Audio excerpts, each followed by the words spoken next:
Buenos días, muchachos. Aquí vamos a seguir con el capítulo 1 de Mecánica del Sólido. Habíamos quedado en la parte de esfuerzo cortante. Vamos a adelantar.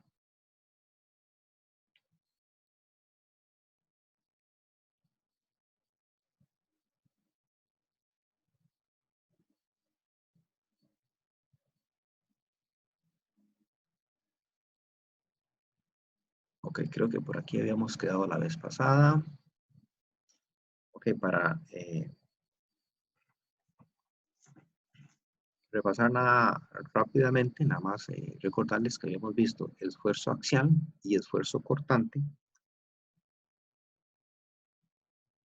Bueno, esta parte lo habíamos visto, esfuerzo cortante. Esto más que todo es para cuando tenemos una unión donde estamos conectando un elemento, ¿verdad?, con un apoyo.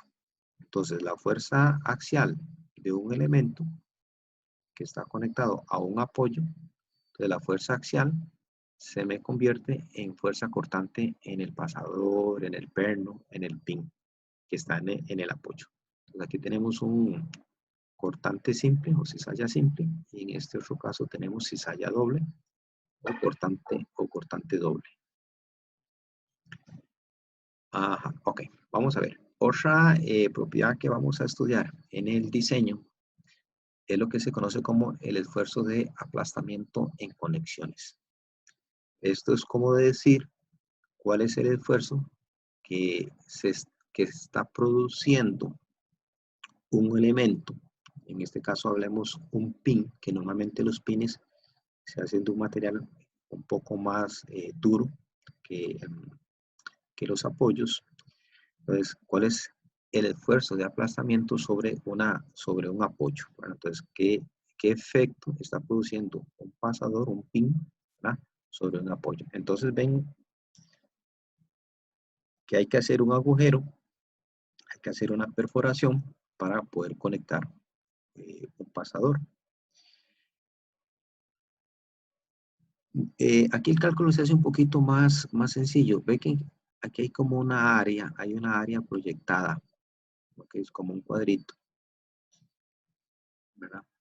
Entonces vea que este cuadrito, el área de este cuadrito sería como el espesor del apoyo, porque esto sería como el apoyo, ¿verdad?, la conexión, el espesor del apoyo, ¿verdad?, la altura, y la base tendría como las dimensiones del diámetro del pasador. Entonces, el esfuerzo de aplastamiento, por decirlo así, ¿verdad?, va a ser la fuerza que está ejerciendo ese tornillo sobre la conexión.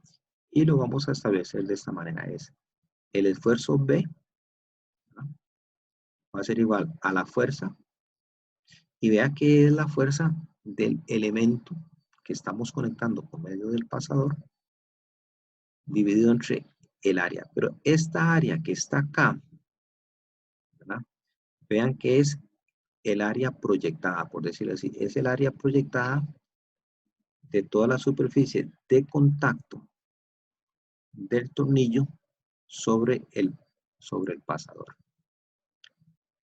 ¿Ok? Entonces, esa es otra propiedad que tenemos que ver para diseñar ciertos elementos.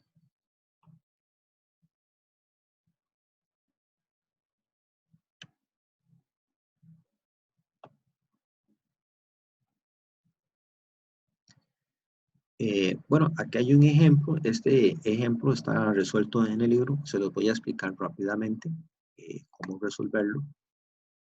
Vean que la clase teórica, pues en estos momentos no pretende explicarles los ejercicios o desarrollarlos ampliamente, sino, digamos, yo se los voy a explicar.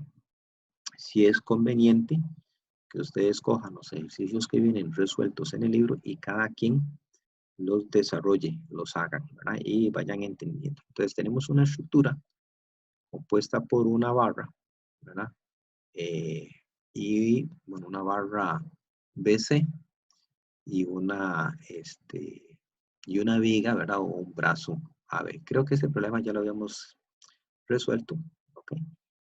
y tenemos una carga aplicada en el punto B de 30 kilonewtons. Entonces, la pregunta es, determine los esfuerzos en los miembros y las conexiones de la estructura que se muestra en la figura. Entonces, conocer los esfuerzos en esta barra, los esfuerzos tal vez en este brazo y en las conexiones. Cuando hablamos en las conexiones, ¿verdad? Estamos hablando de los apoyos.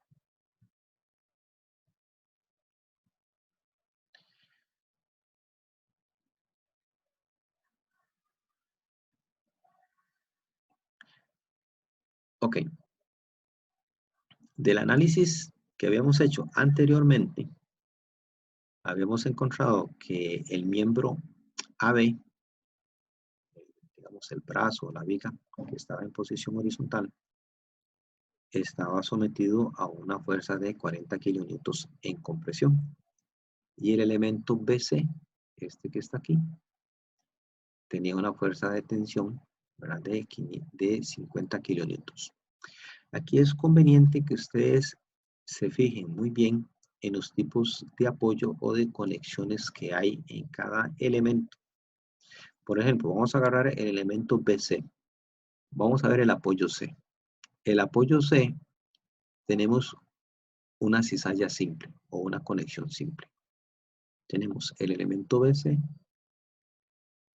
y el apoyo C. Y entre los dos tenemos un pasador, ¿no? Un pin, un perno que colocamos ahí para sostener esos elementos. Eso es en el extremo C. En el extremo B, ¿qué tenemos? Vea que viene el elemento BC, pero tiene como dos, no sé, como dos brazos. ¿Ok? Y después viene el punto B. El punto B es o el extremo B es la parte que conecta con el brazo AB. Entonces aquí podemos decir que aquí tenemos una conexión doble o una cizalla doble. Okay, entonces no es lo mismo que nosotros hagamos el análisis del perno, del esfuerzo cortante del perno aquí, o también de la conexión en el punto C, o lo hagamos en el punto B. Como les digo, entonces hay que tener cuidado a la hora de ver los tipos de apoyo. Ahora veamos el miembro AB. Vea que el miembro AB, en la conexión A, tenemos una conexión doble. Entonces aquí la conexión en A, P es como una C, viene el miembro AB y entre los dos un pasador. Entonces aquí también tenemos cizalla doble. Y aquí, que se ve un poquito más en detalle, ¿verdad? De la cantidad de elementos que se están conectando en el punto B, tanto para soportar la carga como para conectar los elementos B, AB y el elemento BC. Ok, eso ustedes lo van a ver en el dibujo. Entonces, para encontrar los esfuerzos debemos considerar las fuerzas que hay en cada elemento y, la fuerza cortante en cada perno, ¿verdad? O pasador o pin que me sirve para conectar dichos elementos. Vamos a coger la barra BC. Habíamos dicho que la barra BC tenía una fuerza de 50 kilonewtons. Lo que vamos a calcular es el esfuerzo promedio en la barra. ¿Okay? ¿Cómo lo hacemos? Cogemos las dimensiones. ¿Dónde están las dimensiones de esto? Voy a devolverme. Aquí está. Las dimensiones de la barra, la ven aquí. Las dimensiones de la barra. Dice que esta barra tiene 20 milímetros de diámetro. Entonces, lo que hacemos es coger esta fuerza de 50 kilonewtons y la dividimos entre el área transversal de la barra. Y ahí sacamos ese esfuerzo promedio en la barra. Y nos va a dar 159 megapascales. Ok, vamos a ver qué sucede en los extremos de las barras. Ok, entonces, En la barra ahí tenemos una conexión. Nos vamos a ir al punto C. En este punto acá. Ahí nos dan un dato, dicen que el extremo es un extremo recto o plano. Entonces la verdad que eso, bueno, eso es información que nos dan ahí, pero la verdad que no nos va a servir mucho para hacer los cálculos. Lo que hay que tener cuidado es que queremos encontrar cuál es la, por decirlo así, el esfuerzo de contacto en esa conexión. O sea, vamos a calcular el esfuerzo de contacto, el esfuerzo en esa conexión. Si nosotros hacemos un corte en el extremo C, ¿verdad? Tenemos que tomar en cuenta la perforación del perno que hacemos tanto en la barra como en la conexión. Entonces nos venimos aquí a la conexión. Entonces ve que tenemos que perforar. El problema nos dice que los pernos tienen un diámetro de 25 milímetros.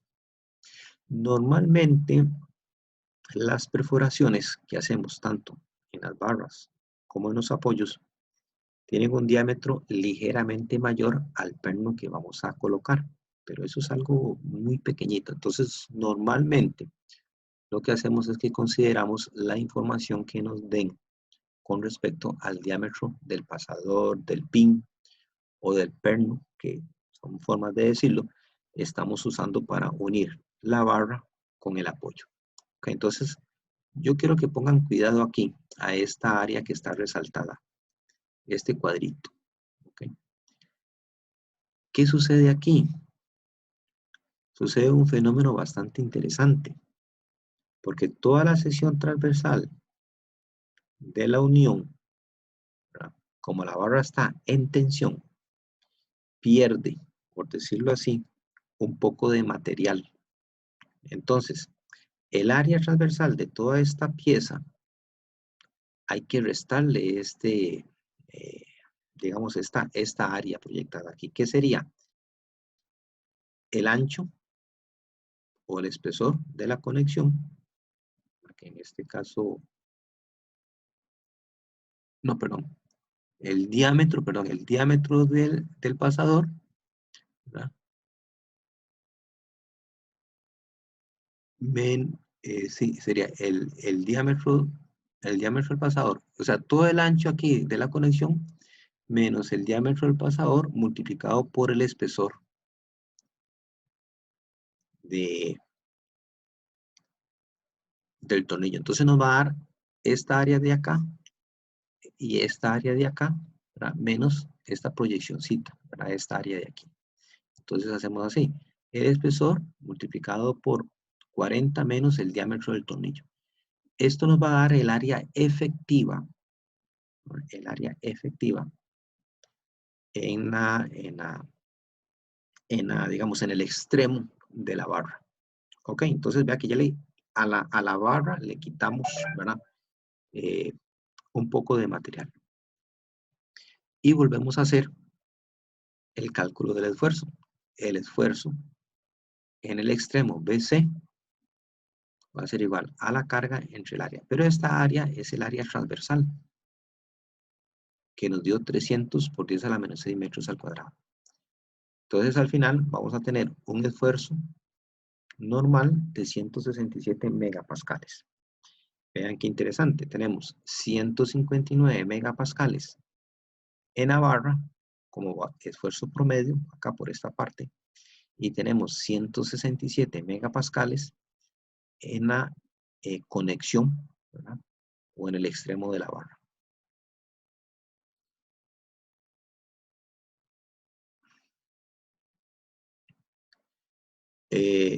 Bueno, si hacemos el cálculo en la viga o en el elemento A, aquí faltó ver un poquito, aquí era 40. En el elemento AB, el elemento estaba con 40 kilonewtons en compresión, entonces nos va a dar un esfuerzo de menos 26.7 megapascales. Es coger esta fuerza de 40 kilonewtons y dividirlo entre el área transversal voy a devolverme entre el área transversal de esta barra. El área transversal del brazo del elemento AB sería 30 milímetros por 50 milímetros. Entonces sería dividir los 40 kilonewtons que tenemos en el elemento AB y lo dividimos entre el área transversal, ¿no? Y eso nos va a dar menos 26.7 megapascales. Y también aquí hay otro dato bastante interesante. ¿Por qué en el elemento AB no le quitamos esta área transversal que se produjo por la perforación? Esto hay que tomarlo muy en cuenta, hay que entenderlo bastante bien, porque cuando un elemento está en tensión, se le resta el área proyectada de ese agujero. Pero si el elemento está en compresión, no se resta esta área. ¿Ok? Ahí está la diferencia entre un elemento que está en tensión y un elemento que está en compresión. Eso el libro no lo explica, simplemente lo calcula y lo pone así. Entonces, esa parte hay que tenerla clara.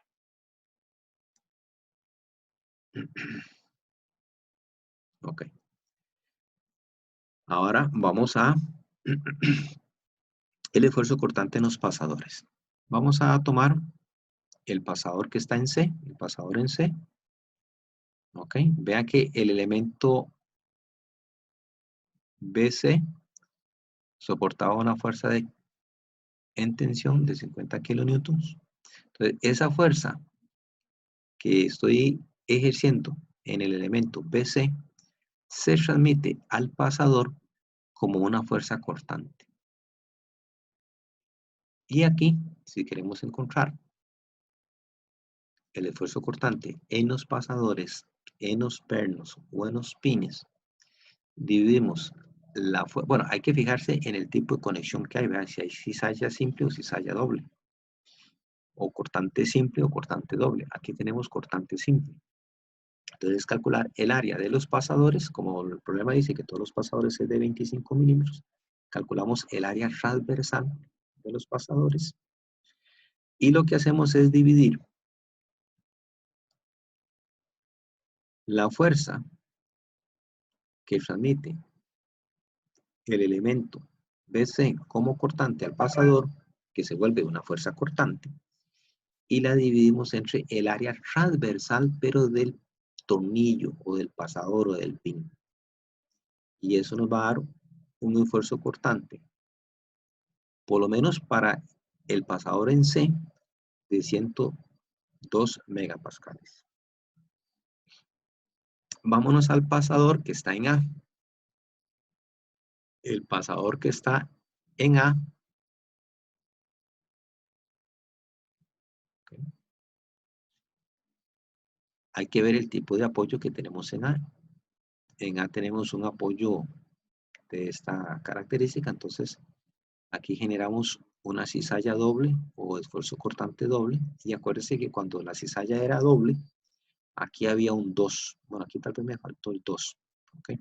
Entonces, la carga que está transmitiendo el elemento AB dividido entre 2 veces el área. Entonces, aquí se me reduce a 20 kilonewtons y lo divido entre el área transversal del tornillo y me da un esfuerzo de 40.7 megapascales. O sea, un esfuerzo cortante en el pasador A de 40.7 megapascales. Ahora nos vamos a ir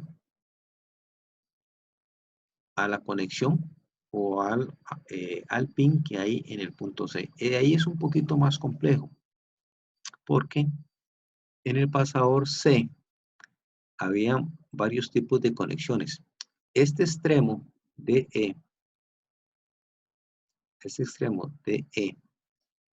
y este extremo JH es donde está colocado, por decirlo así, un mecanismo para colocar la fuerza de 30 kilonewtons. Entonces, como está apoyado aquí y está apoyado acá, era como un ganchito, por decirlo así, como un gancho que está colocado acá. Entonces, en este extremo y en este otro extremo, dividimos esa fuerza que estamos aplicando, que era la fuerza Q de 30 kilonewtons, lo dividimos entre 2. Entonces, aquí tenemos 15 kilonewtons y en este otro extremo 15 kilonewtons. Aquí, en este otro, en esta otra sección, en EG, y ay, no sé cuál es esta otra. G y G. Bueno, aquí como que falta una letra. Ok, aquí en este extremo tenemos la fuerza en compresión del elemento AB. Igual la dividimos entre 2. Entonces aquí tenemos una fuerza de 20 y aquí tenemos otra fuerza de 20. Y en esta sección central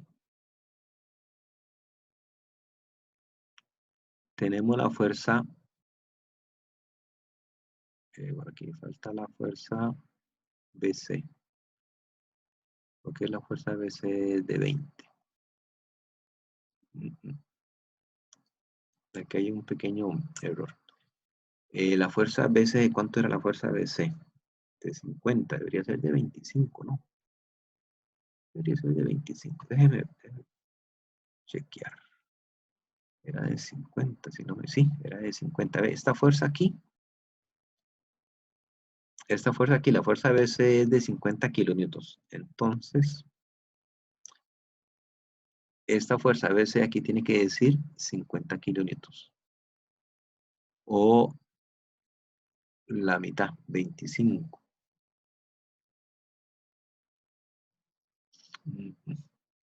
Bueno, ok. Entonces, la idea es ver cuál es el esfuerzo cortante que tenemos en el pasador. Entonces, lo hacemos por partes. En esta sección, ¿verdad? En este tramo, tenemos solo la fuerza de 15 kilonewtons. Entonces, está ejerciendo una fuerza cortante de 15 kilonewtons. Y la zona media Profe, es la zona... perdón. Sí, adelante. Sí, en esa fuerza ABC que usted dijo que debería ser 25 kilonewtons, ¿por qué 25 y no 50? No, yo debería ser de 50, sí, porque es una sola fuerza. Pero déjeme ver la conexión. Es que tiene que ver mucho con el tipo de conexión. Déjeme ver. Profe, en el Que libro sí dice que es 50. en el libro dice 50. Sí. Ok, bueno. Ve, tiene que ser 50, pero quiero ver la conexión.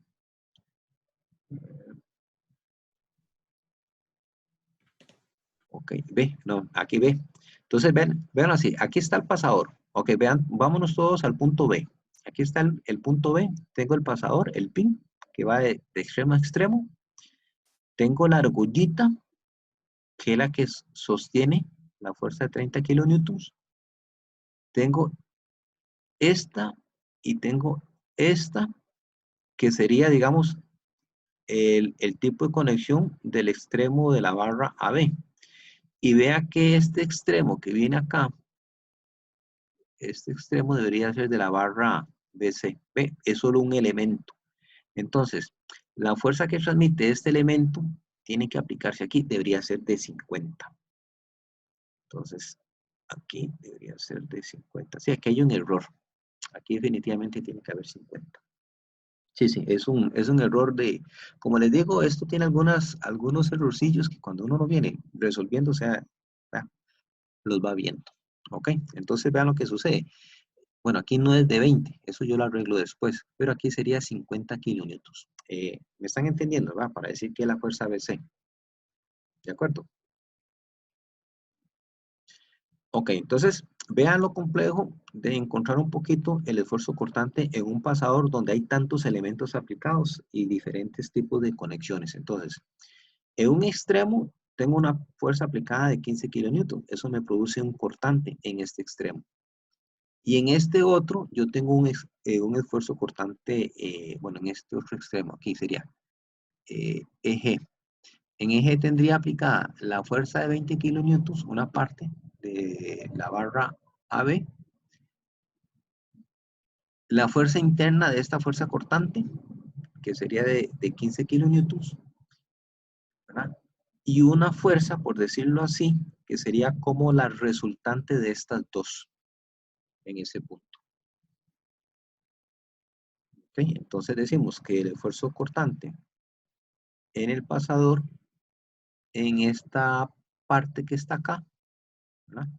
Sería de una componente, que esta componente la calculamos así, ¿verdad? La fuerza, bueno, media fuerza B, en este caso sería media fuerza B al cuadrado más medio Q al cuadrado, ¿verdad?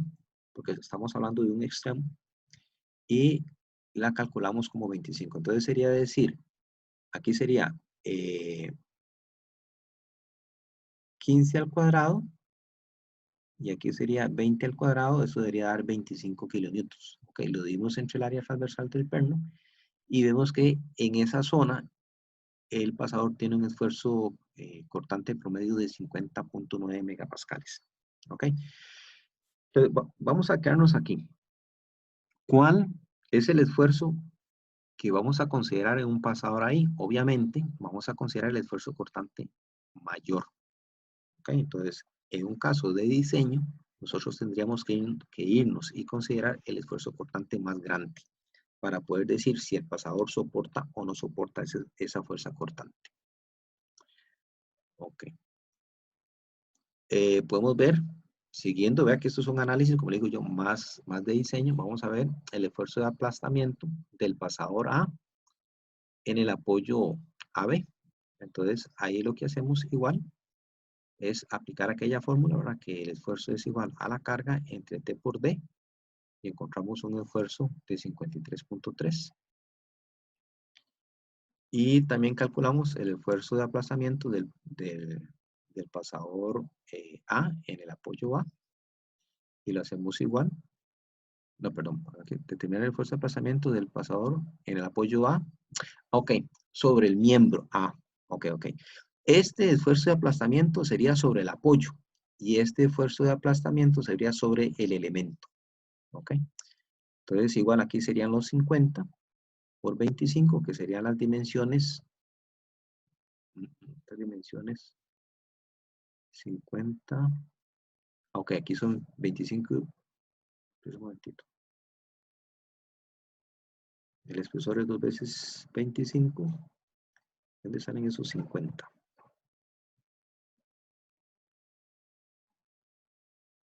Bueno, lo veo ahí. Ah, ok. El ancho, ya, ok. El ancho del miembro AB. Ok, aquí están los 50. Okay, ¿vale? Entonces serían los 50 por los 25. Y eso nos va a dar, digamos, el esfuerzo de aplastamiento del pin A sobre el elemento AB. Y eso nos da 32 megapascales. Entonces, aquí igual tenemos que considerar tanto la capacidad de aplastamiento de un elemento, ¿verdad? Que en este caso sería el apoyo en A, y este es el apoyo en B. Ok. Bueno, un poco complejo ese problema. Yo les voy a desarrollar otro, donde vamos a verlo ahí paso a paso. Y siempre considerando todos estos conceptos: esfuerzo axial, esfuerzo cortante, ¿verdad? Y principalmente el esfuerzo cortante en los pasadores, y cómo interpretar los resultados para poder decir cuáles son los criterios básicos o los más importantes para poder diseñar una estructura. Por ejemplo, la fuerza máxima, determinar una área máxima o un espesor que se requiera, etcétera, etcétera. Vamos a continuar con el esfuerzo normal en elementos de dos fuerzas. Ok. Un elemento de dos fuerzas es el elemento que nosotros veíamos en mecánica 1, en estática, que es un elemento que se conecta en un extremo, bueno, en los extremos, y a lo largo del elemento no se aplican fuerzas. Eso lo veíamos como un elemento recto. O sea, un elemento recto transmite dos fuerzas. Obviamente las fuerzas que están aplicadas en los extremos. Ok. Aquí se produce un fenómeno bastante interesante. Cuando uno somete un elemento recto a dos fuerzas, el material comienza a estirarse, comienza a deformarse, y comienza a reducirse el área transversal. Eso es como que ustedes tengan, por ejemplo, una liga, y la liga ustedes la estiran, ustedes van a notar que comienza a reducirse tanto el espesor como el ancho de la liga. Lo mismo ocurre en un material que está sometido a fuerza axial, principalmente de tensión. Al final, cuando el material falla, se produce una ruptura sobre un ángulo que no es precisamente un plano transversal al eje axial del elemento. Normalmente nosotros hablamos que el esfuerzo axial es el esfuerzo promedio al dividir el área entre la fuerza que estamos aplicando y nosotros obteníamos el esfuerzo promedio. ¿Ok? En los pernos sucede algo parecido. En los pernos, ¿qué sucede? Bueno, yo tengo una fuerza axial y esa fuerza axial se me convierte en una fuerza cortante en el perno. Y podemos decir que el esfuerzo cortante en un perno es, aquí el esfuerzo cortante en el perno es la fuerza axial que estamos aplicando entre el área transversal del perno. Pero ¿qué sucede en ese elemento cuando se aplica, ¿verdad?, en un plano que no es un plano perpendicular al eje axial? Vamos a considerar aquí un plano que está inclinado un angulocito. Entonces vamos a ver qué pasa con el esfuerzo cortante y con el esfuerzo axial en un plano inclinado. No importa el tipo de corte que yo haga en medio del elemento. Puede ser sobre un plano totalmente perpendicular o sobre un plano inclinado. Siempre, si yo voy a hacer equilibrio, o más bien, yo tengo que hacer equilibrio y el material tiene que estar equilibrado, o sea, las condiciones de equilibrio tienen que mantenerse. Entonces, una fuerza que estoy aplicando axial, yo la puedo convertir o transformar, por decirlo así, en fuerzas. Una que es una fuerza perpendicular al plano inclinado, que sería la fuerza F, y una fuerza paralela al plano inclinado. Y vea lo que sucede. Esta fuerza F se me convierte en una fuerza axial al plano inclinado y esta fuerza V se me convierte en una fuerza inclinada sobre el plano inclinado.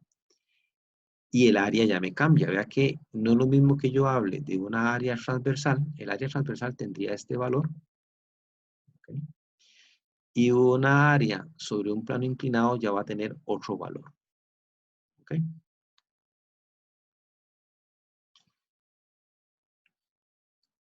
Podemos decir que la fuerza F y la fuerza V van a ser fuerzas o van a ser componentes de la fuerza P sobre este plano inclinado. Entonces, F yo lo puedo sustituir como una P por el coseno de zeta y V lo puedo sustituir como P sobre el sen de zeta. Entonces vea lo que sucede. La fuerza axial F está actuando ahora sobre un plano inclinado. Entonces yo puedo calcular cuál es el esfuerzo axial sobre el plano inclinado. Y la fuerza V está actuando sobre el plano inclinado. Entonces puedo calcular cuál es el esfuerzo cortante sobre ese plano inclinado. Ok, entonces hacemos una sustitución. Decimos, el esfuerzo axial sobre el plano inclinado va a ser la fuerza F sobre el área, ¿verdad?, del plano inclinado. Entonces sustituimos valores y nos va a dar esto. P, que es la fuerza axial inicial que teníamos, entre el área sub 0. Esta área sub 0, aquí la consideramos como el área transversal, esta área que está aquí. ¿Okay? El área, digamos, transversal de la sección, multiplicado por el coseno al cuadrado de zeta. Y el esfuerzo cortante, hacemos la sustitución igual, es una cortante sobre el área transversal inclinada. Hacemos las respectivas sustituciones y nos va a dar esto. P entre el área transversal por sen por coseno. Pero vean qué interesante, vean lo que sucede aquí. P entre A, ¿qué es? Es el esfuerzo que teníamos inicialmente. ¿Qué era P entre A? El esfuerzo cortante que teníamos inicialmente. Entonces aquí estaríamos calculando el esfuerzo axial sobre el plano inclinado y aquí el esfuerzo cortante sobre el plano inclinado.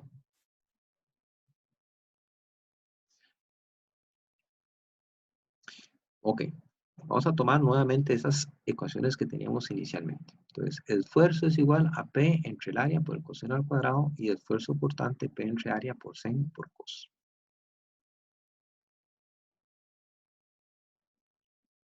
Aquí lo interesante es saber cuánto o en qué momento estos valores alcanzan el valor máximo. O sea, cuándo el esfuerzo normal alcanza el valor máximo o cuándo el esfuerzo cortante alcanza el valor máximo. Ya dependiendo de este plano que tenemos aquí, porque el plano puede ser un plano perpendicular al eje axial o puede ser un plano inclinado al eje axial.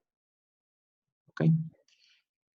Entonces, vamos a ver, si nosotros tenemos un plano que es perpendicular al eje axial, quiere decir que el coseno, zeta es 0. Entonces, si el plano es perpendicular, zeta es 0. Entonces nos da que el esfuerzo máximo axial ocurre cuando P lo dividimos entre el área transversal. Y el esfuerzo cortante es 0. ¿Por qué? Porque el sen de 0 es 0, entonces el esfuerzo cortante es 0. Entonces vean qué interesante, aquí volvemos a obtener los mismos valores. O sea, cuando zeta es 0, o sea, cuando el plano no está inclinado, zeta es 0, el esfuerzo máximo es P entre A. Era el esfuerzo promedio que nosotros habíamos considerado y no teníamos esfuerzo cortante. Ok, pero ¿qué pasa si nosotros comenzamos a inclinar este plano? Lo comenzamos a inclinar, vamos a ir encontrando diferentes valores. Y vamos a encontrar que el esfuerzo cortante, aquí más bien se nos invierte. El esfuerzo cortante máximo ocurre cuando yo inclino este ángulo 45 grados. Ya sea que lo incline contrario a las manecillas del reloj o lo incline a favor de las manecillas del reloj. Verá que el cortante máximo ocurre cuando ese ángulo es de 45. Y el esfuerzo cortante máximo me va a dar este valor. La carga axial que estoy aplicando dividido entre 2 por el área transversal inicial. En las pruebas de tensión que se hacen en los materiales, se ha determinado que los materiales fallan por cortante y no realmente por la fuerza axial que se está aplicando.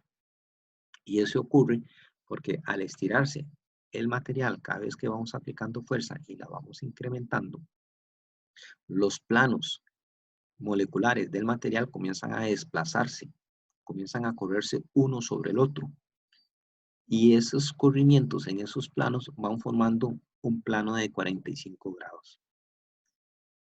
En la teoría, en la práctica más o menos mide 43, 44 grados, pero en la teoría vea que se supone que se alcanza el cortante máximo a los 45 grados. Eso es un fenómeno que nosotros lo vemos en el primer experimento que hacíamos en sólidos 1, ¿verdad? Al hacer las pruebas de tensión. Ok. El otro tema son esfuerzos bajo condiciones generales de carga. Aquí no nos vamos a complicar mucho. Esto se los voy a explicar rápidamente, pero lo vamos a retomar más adelante. Aquí la idea es que tenemos un elemento en 3D sometido a un montón de fuerzas. Y para analizar esto, lo que hacemos es un corte transversal a cualquiera de los ejes. Puede ser con respecto al eje X, al eje Y, al eje Z, no importa. Entonces cortamos este elemento, ¿verdad? Y analizamos un punto, ahí cualquiera, un punto Q. Aquí se le llama un punto Q.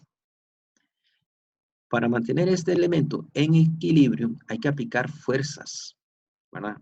Que sean tanto paralelas o perpendiculares a los ejes, ¿verdad? Coordenados. Y determinamos esto. El esfuerzo axial en X va a ser igual a una fuerza, a un diferencial de fuerza en X sobre un diferencial de área. ¿Ok? Porque estamos analizando este punto aquí. Este punto A. Entonces, este puntito aquí que tiene una área pequeña, sería el esfuerzo en ese punto va a ser esta fuerza en X, ¿verdad? Sobre el área. Ahora, El esfuerzo cortante, ven aquí que yo tengo un esfuerzo cortante. ¿Este esfuerzo cortante qué sería? Bueno, sería sobre el plano XY, lo ven aquí, esta fuerza es como perpendicular al plano XY. Entonces el esfuerzo cortante en el plano XY va a ser a la fuerza axial, a la fuerza cortante V, en el plano XY dividido entre el área. Y si lo vemos por este lado, aquí tengo una fuerza cortante que es perpendicular al plano XZ. Entonces, el esfuerzo cortante en el plano XZ va a ser esa fuerza cortante entre el área. Ok, no nos vamos a complicar mucho, no se asusten, esto el libro lo desarrolla, pero aquí la idea es que si nosotros analizamos un elemento en 3D, el equilibrio tiene que darse, ¿verdad? Tanto en el elemento que estamos cortando a la izquierda como el elemento que estamos cortando a la derecha. ¿Ok? Al final de cuentas, si nosotros analizamos ese punto, no como un elemento grande, sino como un pequeño cubo, y este elemento, nosotros vamos a determinar que ese elemento tiene que estar en equilibrio. Entonces, la idea aquí es determinar que todas las fuerzas en X y todas las fuerzas Y y todas las fuerzas en Z van a ser igual a 0. Este tema lo vamos a retomar cuando veamos transformación de esfuerzos. De momento, no lo vamos a evaluar en este capítulo, así que tranquilidad, lo retomamos más adelante. ¿Okay? Muy bien, entonces, ahora sí. Vamos a terminar con un concepto muy importante a la hora de diseñar, que es el factor de diseño. Eso, o el factor, perdón, el factor de seguridad. Porque tanto los elementos estructurales o los elementos de una máquina se tienen que diseñar de tal manera que soporten fuerzas, ¿verdad? Porque obviamente si nosotros estamos aplicando una fuerza muy grande y no es capaz de soportar esa fuerza, el elemento se va a romper. Entonces, si yo aplico una fuerza, esa fuerza va a generar un esfuerzo. Entonces, ese elemento tiene que estar en la capacidad de soportar esfuerzos menores, ¿verdad? A la capacidad del elemento. Nosotros vamos a llamar así, factor de seguridad, FS.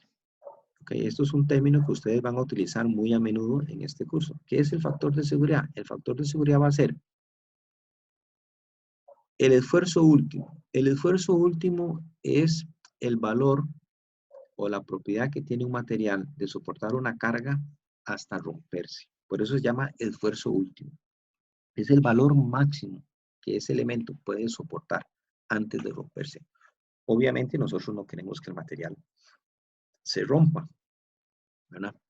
Entonces, el esfuerzo último lo vamos a dividir entre el esfuerzo permisible.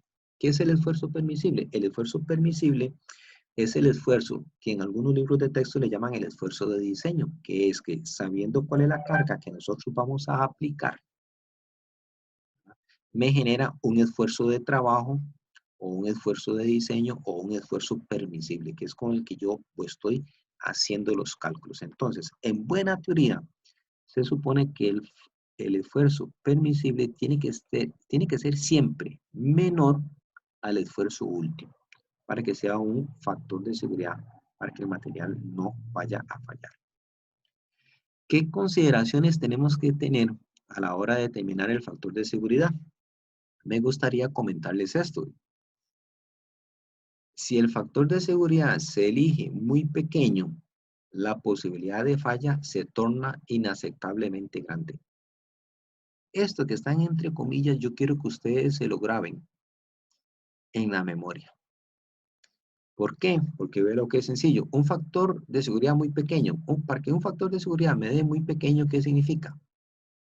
Un factor muy pequeño puede ser un factor menor a 1. Entonces, para que esto me dé menor a 1, quiere decir que el esfuerzo permisible me va a dar mayor al esfuerzo último. Entonces, entre más pequeño sea el factor de seguridad, quiere decir que el esfuerzo permisible es mayor al esfuerzo último. Entonces, el material va a fallar. Entonces, ¿Qué tienen que tener claro ustedes? Que siempre el esfuerzo permisible sea menor al esfuerzo último.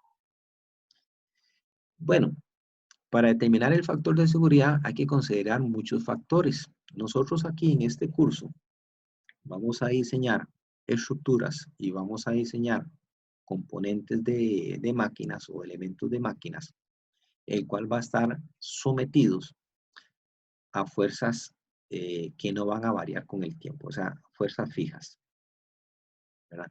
Pero el factor de seguridad hay que tomarlo en cuenta. Entonces, ¿cuándo tomamos en cuenta un factor de seguridad? ¿Ok? Va a depender de las propiedades o las variaciones en las propiedades del material. ¿Ok? Eso es cuando los materiales, por ejemplo, no son totalmente homogéneos o están mal trabajados.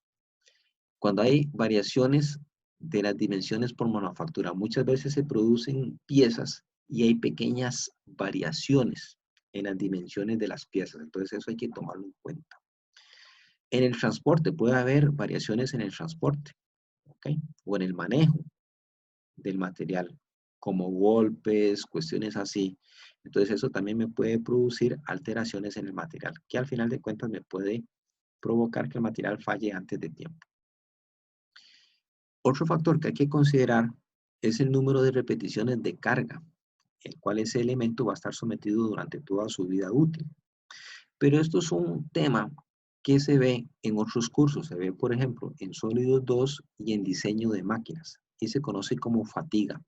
Ya aquí sí se diseña elementos o estructuras donde las cargas son cargas repetitivas que cambian con el tiempo. No importa si son mayores o menores a las cargas de diseño, pero las cargas están cambiando. Entonces hay que tomar en cuenta la fatiga. Solo que aquí en este curso, pues nosotros esta partecita no la vemos.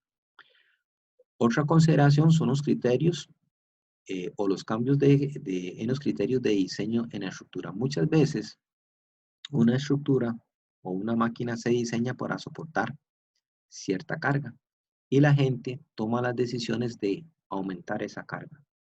Por ejemplo, puede ser que yo tenga un camión que pueda transportar 8 toneladas como carga máxima, eso es lo que me dice el fabricante, pero como a mí me pagan por volumen, obviamente si yo le meto 10 toneladas al camión, de esas 10 toneladas me producen más ganancia. Y probablemente el camión no vaya a fallar porque ya le estoy metiendo 2 toneladas de más, que no es mucho. Pero ¿qué es lo que pasa? Que eso me produce un cambio en los criterios de diseño que el fabricante tenía previsto. Entonces puede ser que el material falle antes de tiempo. Otro factor que hay que tomar en cuenta son las incertidumbres en los métodos utilizados en los cálculos. En algunos diseños o algunos cálculos, los análisis se hacen haciendo suposiciones. O sea, se hacen análisis y se suponen algunas cosas. Entonces, cuando hay incertidumbre en ciertos datos o en ciertas suposiciones, hay que considerar factores de seguridad. Y uno muy importante es, por ejemplo, qué cambios o qué deterioro pueden sufrir los componentes con el tiempo. Por ejemplo, debido a condiciones climáticas. No es lo mismo que yo tenga un elemento estructural que esté trabajando muy alejado de las costas, donde no está sometido a ambientes corrosivos. Eso yo tengo que tomarlo en cuenta. Entonces, porque el medio ambiente me puede afectar las condiciones en el futuro, o el manejo, o el mantenimiento correctivo, o el mantenimiento predictivo, ¿verdad?